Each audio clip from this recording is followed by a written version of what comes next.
Seruan berdoa untuk seluruh rumah singgah yang ada di seluruh Indonesia. Untuk inilah kita melewati yang namanya waktu yang namanya Purim, ya, untuk hari Senin, Selasa, dan Rabu. Dan ini adalah seruan untuk kita bersama-sama berdoa untuk seluruh Indonesia. Kita akan bacakan dari Yoel 2. Dikatakan Yoel 2 ayat 15 dikatakan, tiuplah sangkakala di Sion, adakanlah puasa yang kudus, maklumkanlah perkumpulan raya, kumpulkanlah bangsa ini, kuduskanlah jemaah, himpunkanlah orang-orang yang tua, kumpulkanlah anak-anak, bahkan anak-anak yang menyusu.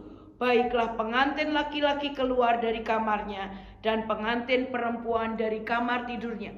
Pada waktu saya berdoa untuk waktu Purim ini, saya melihat ada 3 tokoh itu, dan itu menjadi sangat penting. Dan Tuhan mulai tunjukkan tentang Yunus, tentang Joel, dan tentang Esther.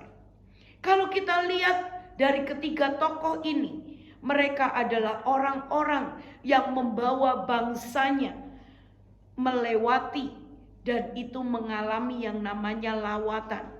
Hari-hari ini ada begitu banyak ancaman untuk bangsa kita.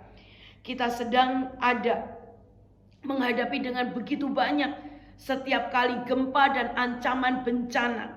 Ada yang namanya ancaman kelaparan, dan bahkan bangsa kita, kuasa kegelapan merencanakan untuk membeli bangsa kita.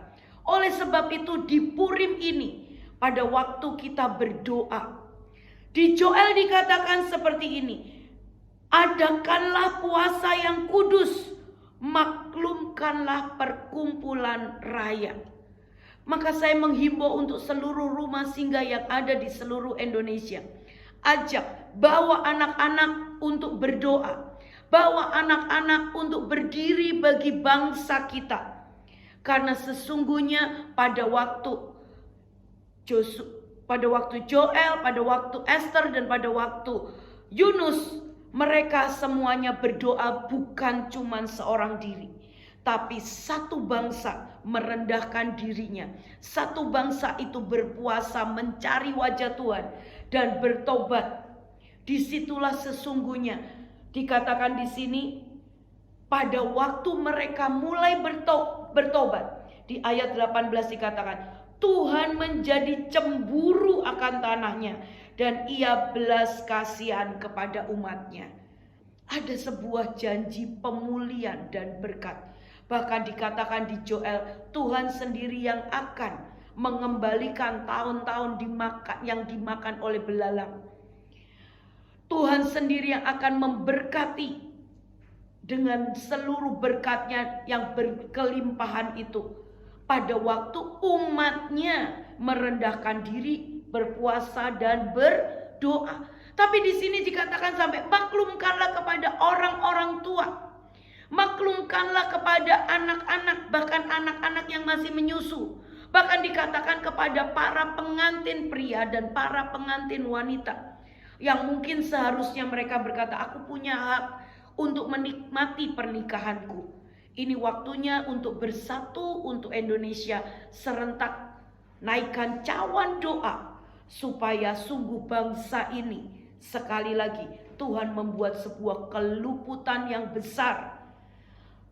Kita nggak pedulikan lagi dengan adanya berbagai macam dari ras, suku, bahasa, dan juga agama. Kita bisa bergandengan tangan dengan agama-agama yang lain. Dan kita bisa bersama-sama berkata, Tuhan selamatkanlah bangsa Indonesia. Mari kita baca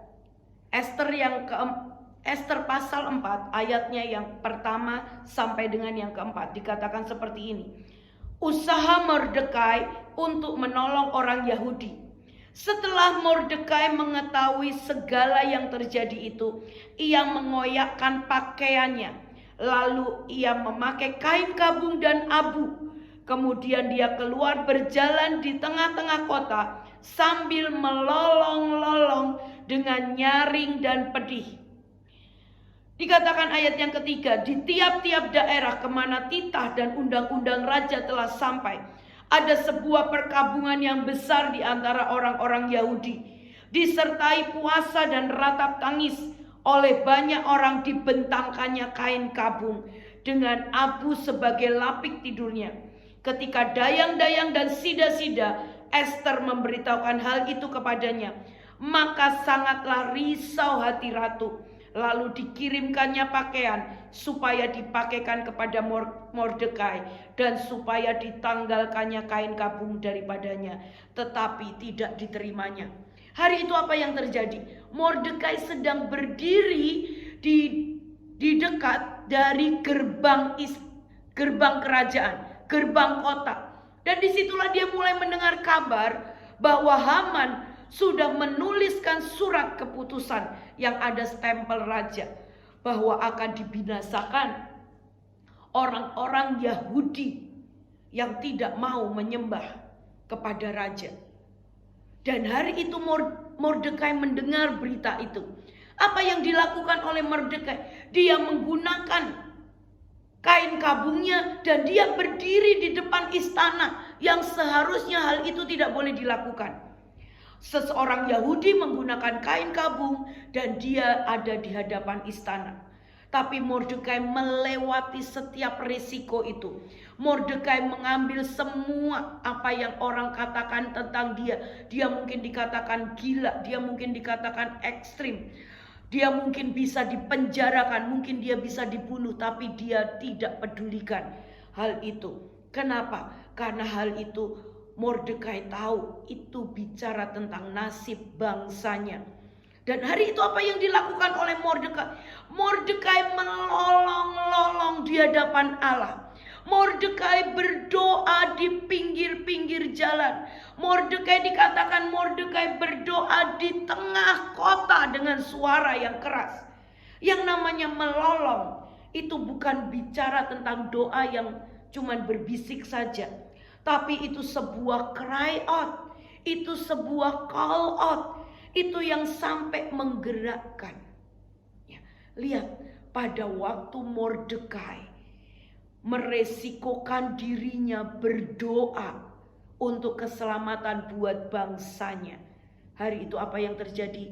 Di setiap daerah di mana mereka menerima surat undang-undang keputusan di mana orang Yahudi yang tidak menyembah raja itu akan dibinasakan, maka terjadi sebuah kegemparan.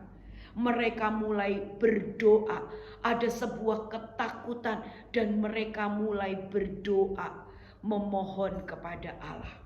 Hari ini sekali lagi saya menyerukan seruan doa untuk seluruh rumah singgah yang ada, untuk seluruh pasukan 34 provinsi. Ini nggak bisa cuma dibayar oleh beberapa orang. Ini waktunya di Purim ini, ambil mulai dari Senin, Selasa, dan Rabu. Ambil waktu untuk cry out, ambil waktu untuk melolong, untuk berdoa di hadapan Tuhan. Hari itu apa yang dilakukan oleh Mordekai pada waktu dia cry out dan melolong? Apa yang keluar, setiap gelora yang ada di hatinya itu berubah menjadi sebuah gelombang pertobatan atas seluruh kota. Itu membuat sebuah gelombang doa atas seluruh bangsa Israel. Sehingga pada waktu Ester berkata, mari semuanya berpuasa, hal itu apa yang terjadi? Seluruh dari semuanya mereka berpuasa 3 hari 3 malam. Sebetulnya yang menggerakkan bukan Ester, tapi yang menggerakkan ini diawali oleh Mordekai. Pada waktu kita berdoa bersama-sama di waktu Purim ini, mengisi cawan 3 hari, saya percaya ada sebuah gelombang yang akan menyapu bangsa ini, yang akan mulai berbicara untuk membawa setiap umat, setiap orang yang takut akan Tuhan, yang berdoa kepada Tuhan, yang mengenal Allahnya, itu berlutut dan mulai menaikkan doa di hadapan Tuhan untuk menyelamatkan bangsa ini. Kalau kita pelajarin di sini dikatakan, ya, siapakah Mordekai ini? Mordekai ini Kita mau baca dari Ester 2 ayat yang kelima. Dikatakan seperti ini. Pada waktu itu ada di dalam benteng Susan seorang Yahudi yang bernama Mordekai bin Yair bin Simei bin Kis, seorang Benyamin. Ternyata Mordekai ini adalah keturunan daripada Simei, keturunan dari Raja Saul dari suku Benyamin. Hari itu, pada waktu itu Saul sudah tidak ada dan Daud sudah diangkat menjadi raja. Dan hari itu Simei mengutukin Daud. Orang-orang berkata seharusnya dia harus dihukum mati. Kenapa? Karena hukumnya untuk orang yang mengutuki raja adalah dihukum mati. Tapi apa yang terjadi? Daud berkata, jangan hukum Simei. Karena kasih karunia yang diberikan, maka Simei tidak dihukum mati. Oleh sebab itulah hari ini kita tahu kenapa Mordekai bisa melolong sampai seperti itu. Pada waktu itu Mordekai tahu artinya ada di ujung tanduk. Tahu bahwa nasibnya pernah ada di ujung tanduk. Dan cuman karena belas kasihan Tuhan, maka dia boleh hidup dan dia ada sampai hari itu. Oleh sebab itulah pada waktu ancaman itu datang atas bangsa itu, Mordekai melolong dan dia berkata, Bapak, kalau bukan karena engkau, kalau bukan karena kemurahanmu, maka bangsa ini akan dibinasakan. Hari ini saya berkata, yang bisa menyelamatkan Indonesia adalah Tuhan Yesus. Oleh sebab itu, sebagai orang yang percaya, hari ini waktunya kita merendahkan diri dan kita berdoa, berdiri untuk bangsa ini. Berdoa dengan suara hatimu, berdoa di hadapan Allahmu. Arti kata call out hari itu adalah seorang anak yang akan mengalami, dia mengalami yang jahat, mengalami akan dibinasakan. Tapi arti kata call out pada waktu ada ancaman dan nyawanya sedang ada di ujung tanduk, dia berteriak memanggil kepada bapaknya. Dia berkata, Bapak, Bapak, Bapak, selamatkanlah aku. Dan disitulah tiba-tiba Bapak di dalam persemayamannya, Bapak yang ada di tempat yang maha tinggi, itu tiba-tiba bergetar hatinya. Dan dikatakan pertolongan itu jadi. Itu arti kata dari cry out atau call out. Hari ini saya mau berkata, anak-anak, seluruh rumah singgah, pengajar, semuanya, ini waktunya menyatukan hati. Ya, ini tidak bisa bicara tentang 1, 2, 3 orang, tapi ini bicara seberapa banyak kita mau berdiri dan biarkan anak-anak kita ada di hadapan Raja untuk mencintai bangsa ini, berdiri atas bangsa ini, menaikkan doa. Saya percaya doa orang benar itu besar kuasanya.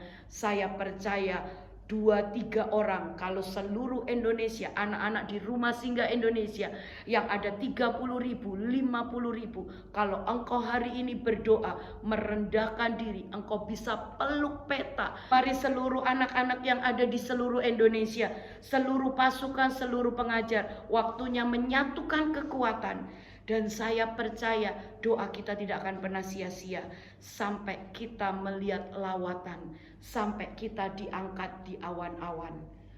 Salam lawatan, Tuhan Yesus memberkati.